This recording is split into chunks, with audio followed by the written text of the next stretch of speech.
السلام عليكم ورحمة الله وبركاته إن الحمد لله والصلاة والسلام على رسول الله وعلى آله وأصحابه أجمعين قال الله عز وجل في القرآن العظيم أعوذ بالله من الشيطان الرجيم بسم الله الرحمن الرحيم إن الله وملائكته يصلون على النبي يا أيها الذين آمنوا صلوا عليه وسلموا تسليما সদাক্তা রাব্বুল আলামিন। সুপ্রিয় দর্শক মণ্ডলী, আপনাদের সকলকে সাদর আমন্ত্রণ জানিয়ে আজকের চমৎকার সুন্দর আয়োজন আমরা শুরু করতে যাচ্ছি। আল্লাহ রাব্বুল কারীম পবিত্র কোরআন হাকিমে দুরূদ পাঠের কথা আমাদেরকে হুকুম করেছেন। আজকে দুরূদ পাঠ এমন এক আমল যে আমলের মাধ্যমে জাগতিক বিষণ্ণতা আল্লাহ তাআলা দূর করে দেন এবং পরকালের পেরেশানিও আল্লাহ পাক দূর করে দেন দুরূদ পাঠের এই আমলের কারণে, এর বারাকার কারণে। আজকে দরুদ শরীফ ও বিষণ্ণতা দূরীকরণের আমল নিয়ে আরও বিস্তারিত কথা বলবেন বিশিষ্ট ইসলামী চিন্তাবিদ, মিডিয়া আলোচক মুফতি রুহুল আমিন সুজানগরী, খতিব আল মদিনা জামে মসজিদ, মহাখালী, ঢাকা। সাথে আছে আমজাদ হোসেন হেলালি। আসসালামু আলাইকুম। ওয়ালাইকুম আসসালাম রহমতুল্লাহ। জি মোহতারাম, কেমন আছেন? জি আলহামদুলিল্লাহ, আল্লাহ পাকের রহমতে, অশেষ রহমতে ভালো আছি। আজকে আমরা যে বিষয় নিয়ে আপনার কাছে শুনবো যে দুরূদ শরীফ এমন এক আমল যে দুরূদ শরীফের মাধ্যমে মর্যাদা যেমন বুলন্দ হয়, রাসূলের সুপারিশ যেমন পাওয়া যায়, ঠিক জগতের পেরেশানিও কিন্তু দুরূদ শরীফের আমলের কারণে দূর হয়। আপনার কাছে সম্পর্কে আমরা বিশদ আলোচনা শুনবো। ধন্যবাদ উস্তাদে মোহতারাম মুফতি আমজাদ হোসাইন হেলালি সাহেব।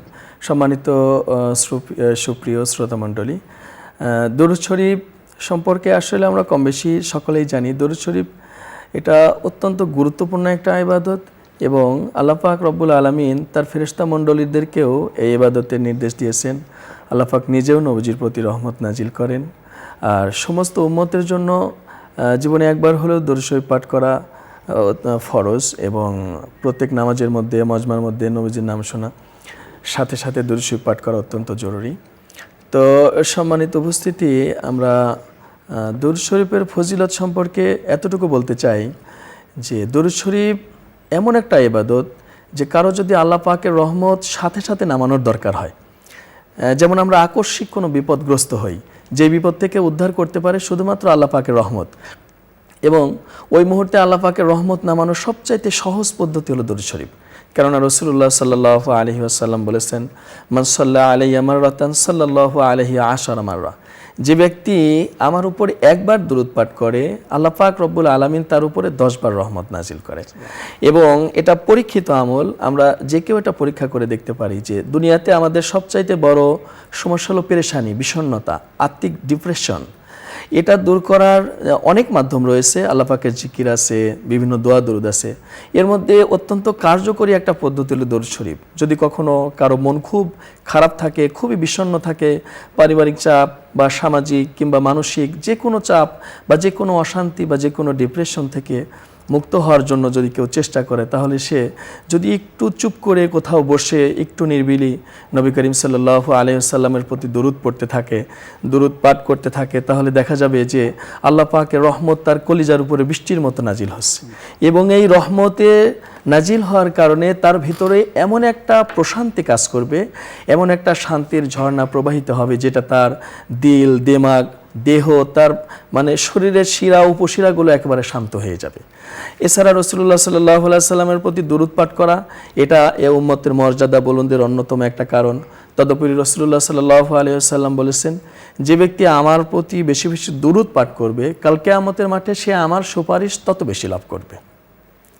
তো দরুদ শরীফে শুধু যে দুনিয়াবি ফায়দা রয়েছে তাই নয়, বরং আখেরাতেও এ ব্যাপারে প্রচুর ফায়দা রয়েছে। এবং হযরত উবাই ইবনে কাব রাদিয়াল্লাহু তাআলা আনহু রাসূল সাল্লাল্লাহু আলাইহি ওয়াসাল্লামকে জিজ্ঞাসা করলেন, ইয়া রাসূলুল্লাহ, আমি আপনার উপরে অনেক দরুদ পাঠ করি, তো এ ব্যাপারে কতটুকু পাঠ করলে আপনি খুশি বা কতটুকু প্রয়োজন?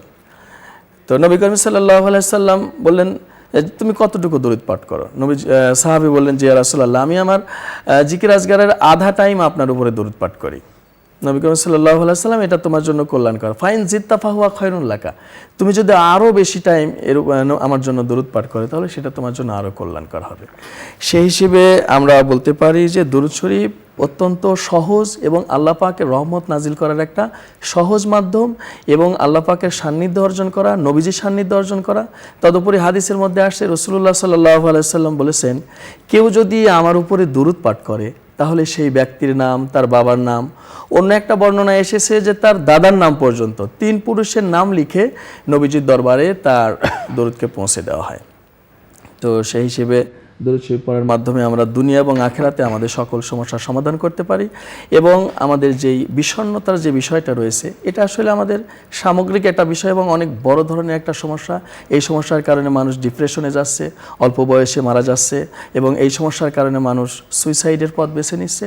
এগুলো থেকে উত্তরণের মাধ্যম শুধু দরুদ শরীফ তো আছেই, সাথে সাথে আল্লাহ পাক রব্বুল আলামিন নিজেই কোরআনে কারিমের মধ্যে সূরাতুল মাআরিজের 19তম আয়াতের মধ্যে বলেছেন, ইন্নাল ইনসানা খুলিকা হালুয়া, প্রত্যেকটা মানুষকে অস্থির চিত্তরূপে তৈরি করা হয়েছে।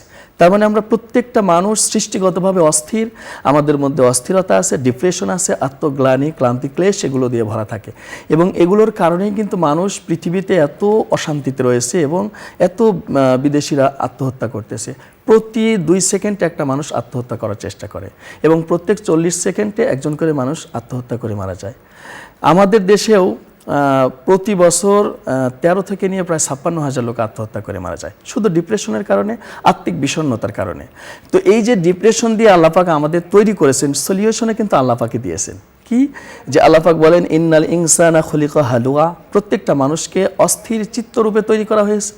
ইদা মাসসাহুশ শাররু জাজুয়া ওয়া ইদা মাসসাহুল খায়রু মানুয়া, কোনো অকল্যাণ তাকে আক্রান্ত করলে সে অস্থির হাহুতাশ করতে থাকে, কোনো কল্যাণ আক্রান্ত করলে সে তখন কৃপণ হয়ে যায়।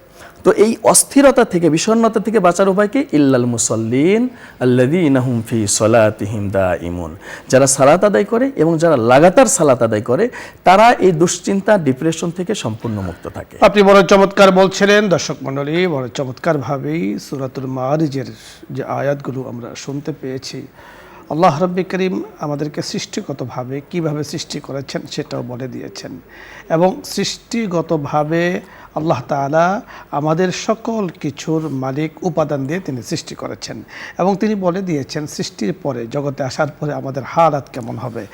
যখন আমাদেরকে কোনো দুঃখ, দুর্দশা, কষ্ট, ক্লেশ স্পর্শ করে তখন আমরা সাধারণত হাই হুতাশ করতে থাকি, অস্থির হয়ে যাই, পেরেশান হয়ে যাই। আর যখন আমাদেরকে কল্যাণ স্পর্শ করে তখন আমরা কৃপণতা, কল্যাণ বলতে সম্পদ ইত্যাদি যখন আসে তখন অনেক সময় আল্লাহ পাকে শুকরিয়া বাদ দিয়ে অনেকে নিজের দিকেই সে সম্পর্ক করতে থাকে, আমার কারণে হয়েছে, নাউযুবিল্লাহ।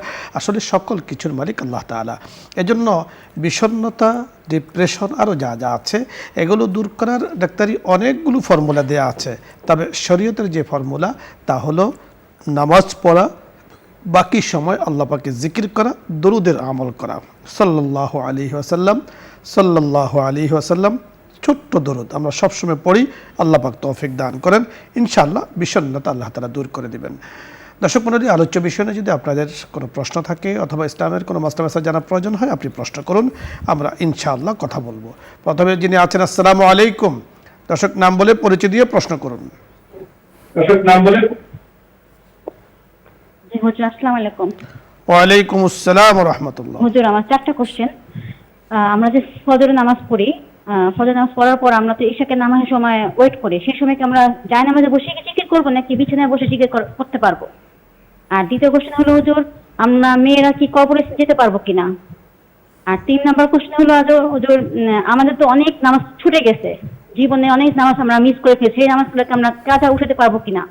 আর 4 নাম্বার কোশ্চেন হচ্ছে আমরা কি ঘরে ঢোকার সময় যে আপনি বলেছিলেন বিসমিল্লাহ বলে ঢুকতে, তুই কি বিসমিল্লাহ বলবো নাকি আয়াতুল কুরসি পড়ে মানে ঢোকা যাওয়ার ফজিলত আছে? জি, 4টি প্রশ্ন, আমরা কথা বলবো আল্লাহ চাহে তো। পরের দর্শক, জি আসসালামু আলাইকুম। ওয়ালাইকুম আসসালাম। জি, প্রশ্ন বলুন। হ্যালো। জি, শুনতে পাচ্ছি। হ্যালো, আপনি প্রশ্ন বলুন। আমার প্রশ্ন হলো, আমার পিতা মারা গেছেন, পিতা মাতা মৃত্যুবরণ করেছেন, এখন আমি উনাদের নামে কুরবানি দিতে পারবো কিনা? জি, আমরা শুনতে পেয়েছি, আপনি অপেক্ষা করুন, আমরা কথা বলবো। পরের দর্শক, আসসালামু আলাইকুম।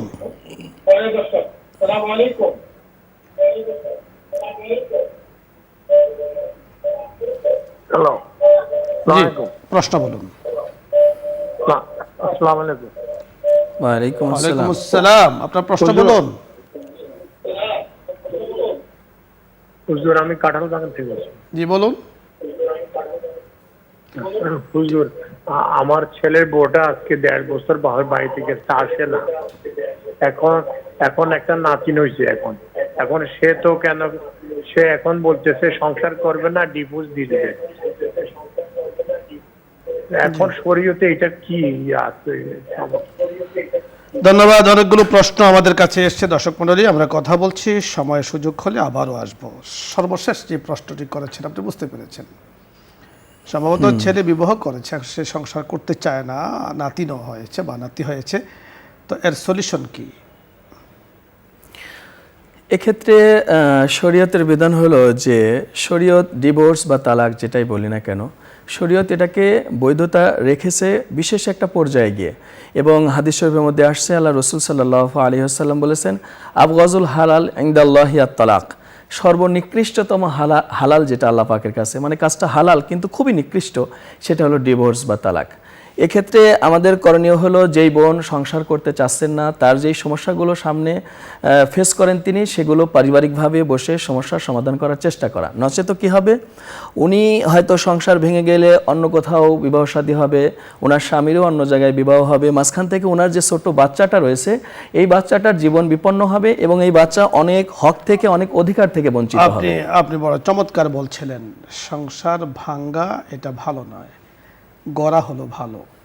এই জন্য সাময়িক কিছু সুবিধা অসুবিধা, সমস্যা যেমন আছে, সুবিধাও আছে। এই যে সুবিধা আমাদের মহতারাম মুফতি সাহেব বলেছেন যে এই বাচ্চার পিতৃ পরিচয়ের একটা ব্যাপার আছে, তার বাড়ার একটা ব্যাপার আছে, সকল কিছু মিলিয়ে আপনার বৌমা, আপনার সন্তান স্ত্রীকে আমরা বলবো যে সংসার না ভাঙে সংসারকে গড়ো এবং সমস্যা থাকলে সেটা আলোচনার মাধ্যমে সমাধান করে নাও। আরেকটি প্রশ্ন করেছেন আমাদের এক বোন, ফজরের নামাজের পরে ইশরাকের নামাজ পর্যন্ত আপনি জায়নামাজে বসে জিকির আজকার করছেন, তেলাওয়াত করছেন, এতে তো কোনো সমস্যা নেই, তাই করা উচিত। জি, জায়নামাজ উনি বলছেন জায়নামাজে বসে করেন, বিছানায় বসে করতে পারবেন কিনা। জায়নামাজে বসে করা উত্তম, বাকি আপনার যদি কোনো সমস্যা থাকে বিছানায় বসেও করতে থাকেন, অ্যাজ ইউ উইশ, এটা নিয়ে কোনো সমস্যা নেই, এটা নিয়ে কোনো বিধিবিধান। মেয়েরা কবরস্থানে যেতে পারবে কিনা? মেয়েরা কবরস্থানে যাওয়ার ব্যাপারে শরীয়তের পক্ষ থেকে নিষেধাজ্ঞা রয়েছে।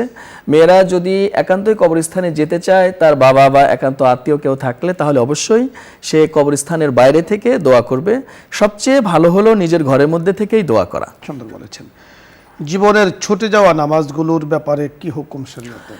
জীবনের ছুটে যাওয়া নামাজগুলোর ব্যাপারে শরীয়তের হুকুম হলো অবশ্যই এগুলোর ওমরি কাজা করতে হবে। এবং এক্ষেত্রে আমরা যেই সমস্যার সম্মুখীন হই সেটা হলো যে অনেক দিনের নামাজ কাজা হয়েছে, তাহলে আমরা আদায় করব কিভাবে?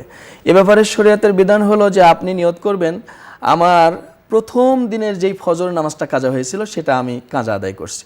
এর পরে থেকে প্রত্যেকবার নিয়ত করবে যে আল্লাহ, তারপরে রক্ত, তারপরে রক্ত, তারপরে রক্ত। এভাবে আদায় করতে করতে যখন আপনার দিল সাক্ষ্য দেবে যে আমার মোটামুটি সব নামাজ কাজা আদায় হয়ে গেছে, তারপরে বাদ দেবে এবং ইস্তেগফার করবে। আশা করা যায় আল্লাহ পাক মাফ করে দেবে। এক কথায় জীবনের ছুটে যাওয়া নামাজগুলোকে আদায় করা লাগবে, এ আপনি জানতে চেয়েছেন, করতে হবে কিনা? অবশ্যই করতে হবে। এখানে অনেকেই আমরা বলে থাকি, আলোচনা করে থাকি যে ইস্তেগফার করে নেব। না, আসলে ইস্তেগফার হলো আমি যে সময় মতো আদায় করতে পারিনি, এর জন্য ইস্তেগফার। কিন্তু আল্লাহ পাকের বিধান আমার উপরে, এটা তো ঋণ রয়ে গেল, এই ঋণ তো পরিশোধ করতে হবে। পরিশোধ করার পরে আল্লাহ তাআলার কাছে ক্ষমা চাইতে হবে। ঘরে প্রবেশের কথা আমরা বলেছিলাম, বিসমিল্লাহির রহমানির রহিম পরে ঘরে প্রবেশ করবেন। আয়াতুল কুরসি পড়াটা নিষেধ নয়, বাকি আপনি ঘরে ঢুকেও আয়াতুল কুরসি পড়তে পারেন। মা বাবার নামে কোরবানি দিতে পারবেন কিনা? মৃত মা বাবার নামে কোরবানি দিতে পারবে কিনা? অবশ্যই এ ব্যাপারে হাদিস এসেছে, মৃত মা বাবার নামে কোরবানি করা যাবে। যেহেতু মৃত মা বাবার নামে সওয়াব রেসানি বিভিন্নভাবে হয়, সেই হিসেবে কোরবানি দিয়েও করা যাবে। কেননা হাদিসে এসেছে হযরত আলী রাদিয়াল্লাহু তাআলা আনহু নবী করিম সাল্লাল্লাহু আলাইহি ওয়াসাল্লামের ওয়াফাতের পরেও উনি যতদিন জীবিত ছিলেন ততদিন কোরবানি করেছেন। অর্থাৎ আপনার উপরে যদি কোরবানি ওয়াজিব হয় আপনারটা দেবেন, দেওয়ার পরে আপনি জি আপনার নিজের ওয়াজিব আদায় করে অতিরিক্ত যে অংশগুলো সেগুলো আপনি বাবা মার নামে আপনি মায়েদের নামে দিতে পারবেন। জি, পরের দর্শক জি, আসসালামু আলাইকুম ওয়া রাহমাতুল্লাহ। ওয়ালাইকুম আসসালাম। আসসালামু আলাইকুম হুজুর। জি, ওয়ালাইকুম আসসালাম। প্রশ্ন বলুন। জি, আমার একটি প্রশ্ন হুজুর। আমি আরবি কোরআন পড়তে পারি, তবু আমি বাংলা তরজুমান পড়ি হুজুর, অর্থ শিখার জন্য, বোঝার জন্য। ধন্যবাদ। জি, আমরা এটা কি কথা বলছি। পরের দর্শক জি, আসসালামু আলাইকুম। আসসালামু আলাইকুম। ওয়ালাইকুম আসসালাম। আমি মামুন রেজা বলছি নওগাঁ থেকে। আমার 4টি প্রশ্ন। 1 নম্বর হলো যে সকাল সন্ধ্যায় আমলের জন্য সকালে 10 বার এবং সন্ধ্যায় 10 বার দরুদ পড়ার এই হাদিসটা সহিহ দ্বারা প্রমাণিত আছে কিনা, সহিহ সুন্নাহ দ্বারা প্রমাণিত আছে কিনা। আর আরেকটা হলো যে আমরা ছোট দরুদ হিসাবে সাল্লাল্লাহু আলাইহি ওয়াসাল্লাম এটা পড়তে পারবো কিনা, এটা হাদিস সম্মত কিনা। আর 3 নম্বর হলো যে বিষণ্ণতা, পেরেশানি, দুশ্চিন্তা দূর করার জন্য আল্লাহুম্মা ইন্নী আউযু বিকা মিনাল হাম্মি এটা পড়বো না দরুদ পড়বো, কি দোয়া পড়বো, কি দোয়া পড়লে বিষণ্ণতা, সমস্যা সমাধান। জি, ধন্যবাদ মামুন রাজা সাহেব। আমরা বুঝতে পেরেছি, আমরা আলোচনা করছি। প্রথম যে প্রশ্নটি করেছেন আমাদের এক বোন, আরবিতে উনি কোরআন পড়েন, বাট কোরআনের অর্থও পড়েন, অনুবাদটাও পড়েন, এতে তো কোনো সমস্যা নেই। কোনো সমস্যা নেই, অর্থ পড়তে পারেন, অর্থ বোঝার জন্য, শেখার জন্য, জানার জন্য। কোনো জায়গায় যদি অস্পষ্ট লাগে বা বোঝার সমস্যা হয়, আপনার আশেপাশে যারা ইমাম সাহেব বা মুহাদ্দিস আছেন তাদের থেকে, মুফাসসিরান আছে, ওদের থেকে বুঝিয়ে নেবেন। হ্যাঁ, পর্দার মাধ্যমে। জি জি। আরেকটি প্রশ্ন করেছেন আরেক ভাই যে মামুন রাজা সাহেব, তিনি সকাল সন্ধ্যা 10 বার করে দরুদ শরীফ পড়ার আমল হাদিসে আছে, সহিহ হাদিস কিনা? সঠিক হাদিস। এটা হাদিসটা সঠিক, আপনি আমল করতে পারেন, কোনো সমস্যা নেই। ছোট দরুদ সাল্লাল্লাহু আলাইহি সাল্লাম, এটাও সহিহ হাদিসে আছে, কোনো সমস্যা নেই। সর্বপ্রকারের চিন্তা দূর করার জন্য আল্লাহুম্মা ইন্নী আউযু বিকা মিনাল হাম্মি, এই দোয়া তো আপনি পড়বেনই, এর সাথে সাথে আসলে বিষণ্ণতা দূর করার জন্য নবী করিম সাল্লাল্লাহু আলাইহি সাল্লাম অনেক আমলই করেছেন। আপনি যেই দোয়াটার কথা বলেছেন, আল্লাহুম্মা ইন্নী আউযু বিকা মিনাল হাম্মি ওয়াল হাজান ওয়াল আজসি ওয়াল কাসাল ওয়াল জুবনি ওয়াল বুখল, এই যে দোয়াটা, ওয়াইন্নি আউযু বিকা মিন গলাবাতিদ দাইনি ওয়া কাহরির রিজাল, এই যে দোয়াটা, এই হাদিসটা হযরত আনাস ইবনে মালিক রাদিয়াল্লাহু তাআলা আনহু থেকে বর্ণিত, যিনি নবী করিম সাল্লাল্লাহু আলাইহি সাল্লামের 10 বছর যাবত খেদমত করেছেন। তিনি বলেছেন যে নবীজি যখন একেবারে দেয়ালে পিঠ ঠেকে যেত, মানে আর কোনো উপায় নেই, খুব বিপদ আক্রান্ত হতেন, তখন এই দোয়াটা পড়তেন এবং অনেকবার পড়তেন। সেই হিসেবে অবশ্যই আপনি এটা পড়তে পারেন। এবং আরও একটা দোয়া রয়েছে, লা ইলাহা ইল্লাল্লাহুল আজিমুল হালিম, লা ইলাহা ইল্লাল্লাহু রাব্বুল আরশিল আযীম, লা ইলাহা ইল্লাল্লাহু রাব্বুস সামাওয়াতি ওয়া রাব্বুল আরদ ওয়া রাব্বুল আরশিল কারীম। এই দোয়াটাও নবী করিম সাল্লাল্লাহু আলাইহি সাল্লাম অসংখ্যবার পড়েছেন এবং অনেক আমল করতেন। এছাড়া বিষণ্ণতা দূর করার কোরআনী যেই আমল, আলা বিযিক্রিল্লাহি তাতমাইন্নুল কুলুব, চমৎকার বলছিলেন, এই দোয়া জিকির করবেন, দরুদ পড়বেন, দোয়া পড়বেন, ইনশাআল্লাহ বিষণ্ণতা দূর হয়ে যাবে। জি মোহতারাম, ধন্যবাদ আপনাকে। দর্শক মণ্ডলী, আজকে এই সুন্দর আয়োজনে আপনারা আমাদের সাথে শরীক হয়েছেন। দেখুন, অনেকগুলো প্রশ্ন আমরা এখানে উত্তর নিয়ে কথা বলেছি। আমরা প্রায় 10-15টা মাসাইল নিয়ে এখানে আলোচনা করেছি। দেখুন, এই যে মাসাইলগুলো প্রতিদিন যদি আমরা 5টা করে অথবা 10টা করে মাসাইল শিখি, তাহলে 360 বা 65 দিনে অনেকগুলো মাসলা কিন্তু আমাদের শেখা হয়। আর এর অবদান কিন্তু নিউজ 24-এর ইসলাম আমরা এই প্রোগ্রামটি আপনারা লাইভ দেখে থাকেন। আল্লাহ রাব্বুল কারীম আমাদেরকে তৌফিক দান করুন, এই আমলগুলো করার। ছোট্ট ছোট্ট মাসাইলগুলো আমরা এখানে আলোচনা করি। প্রত্যেকটা মাসালার বিশদ আলোচনা রয়েছে ফতোয়ার কিতাবের মধ্যে। আমরা সংক্ষেপে বোঝার জন্য, সহজে বোঝার জন্য আপনাদের কাছে আমরা পেশ করে থাকি। আল্লাহ তাআলা আমাদেরকে ভালো রাখুন, সুস্থ রাখুন, সব ধরনের খরাফাত থেকে, বিষণ্ণতা থেকে আল্লাহ পাক হেফাজত করুন। দোয়া করছি সকলের জন্য, বিশেষ করে যাদের কল্যাণে এই প্রোগ্রাম, ওনাদের জন্য দোয়া করছি। আমিন ইয়া রাব্বাল আলামিন। আল্লাহ তাআলা আমাদের সকলকে মাফ করে দিন। এখন দোয়া হচ্ছে, আস্তাগফিরুল্লাহ রাব্বি মিন কুল্লি। اللهم صل على سيدنا محمد الحمد لله رب العالمين الصلاة والسلام على سيد الأنبياء والمرسلين وعلى آله وأصحابه أجمعين ربنا ظلمنا أنفسنا وإن لم تغفر لنا وترحمنا لنكونن من الخاسرين يا الله يا كريم يا رحيم مولاي كريم আমরা গুনাহগার বান্দারা ইয়া আল্লাহ নিউজ 24 ইসলাম আমরা বসে ইয়া আল্লাহ আপনার শাহী দরবারে হাত তুলেছি মাওলাই করিম আমরা যারা হাত তুলেছি মাওলাই করিম কর্মকর্তাদের মধ্য থেকে ইয়া আল্লাহ আয়োজনকারীদের মধ্য থেকে আমাদের মধ্য থেকে দর্শকদের মধ্য থেকে যারা হাত তুলেছেন বসুন্ধরা পরিবারের মধ্য থেকে যারা হাত তুলেছেন মাওলাই করিম মেহেরবানি করে तमाम জাহানের উম্মতে মুসলিমার সাথে সাথে আমাদের সকলকে আপনি মাফ করে দেন ইয়া আল্লাহ আপনার ওলি গাউস কুতুব আপনার নেককার পরহেজগার বান্দাদের উসিলায় মেহেরবানি করে আমাদের দোয়াকে আপনি কবুল ও মঞ্জুর করে নেন মাওলাই করিম ইয়া আল্লাহ দুরূদ শরীফ तमाम বিষণ্ণতাকে দূর করে ইয়া আল্লাহ বড় আশা নিয়ে আপনার হাবিবের উপরে দুরূদ শরীফ পাঠ করে মেহেরবানি করে तमाम ফজাইল ও বারাকাত আমাদেরকে দান করেন সব ধরনের বিষণ্ণতাগুলো আপনি দূর করে দেন পেরেশানিগুলো দূর করে দেন মাওলাই করিম ইয়া আল্লাহ আমাদের চেয়ারম্যান মহোদয়কে পরিবারের সদস্য যারা আছেন আমরা যারা আছি ইয়া আল্লাহ সকলের জন্য ইয়া আল্লাহ শান্তি ও রাহাতের ফয়সালা করে দেন শারীরিক মানসিক ইয়া আল্লাহ সুস্থতার নিয়ামত দান করেন জিকিরে ইলমে আমলে ইয়া আল্লাহ বরকত দান করেন হায়াতকে বরকতময় করে দেন রিজিককে বরকতময় করে দেন এই সুন্দর দেশটাকে আপনি কবুল করে নেন तमाम প্রয়োজনগুলো মেহেরবানি করে দেশের জন্য আপনি ইয়া আল্লাহ ফয়সালা করে দেন আসমানি খাজানাগুলো নাজিল করে দেন জমিনের খাজানাগুলো মেহেরবানি করে আপনি উত্তোলন করে দেন মাওলাই করিম আমাদের অনেকের বাবা মা কবরে চলে গিয়েছেন আমরা জানি না কবরে কেমন আছেন আমরা দোয়া করছি মেহেরবানি করে তাদের জন্য শান্তি ও রাহাতের ফয়সালা করে দেন ইয়া আল্লাহ ইয়া করিম বসুন্ধরা ব্যবসাগুলোকে ইয়া আল্লাহ বরকতময় করে দেন রিজিককে বরকতময় করে দেন ইয়া আল্লাহ আমাদের সকলের দিনের নেক হাজাতগুলো মেহেরবানি করে আপনি পূরণ করে দেন আপনার হাবিবুর উসিলায় মেহেরবানি করে আমাদের দোয়াকে কবুল ও মঞ্জুর করে নেন আমিন আমিন বিহুরমতি সাইয়্যিদুল মুরসালিন ওয়া সাল্লাল্লাহু তাআলা আলা খায়রি খালকিহি মুহাম্মাদিন ওয়া আলা আলিহি ওয়া আসহাবিহি আজমাইন برحمتك يا أرحم الراحمين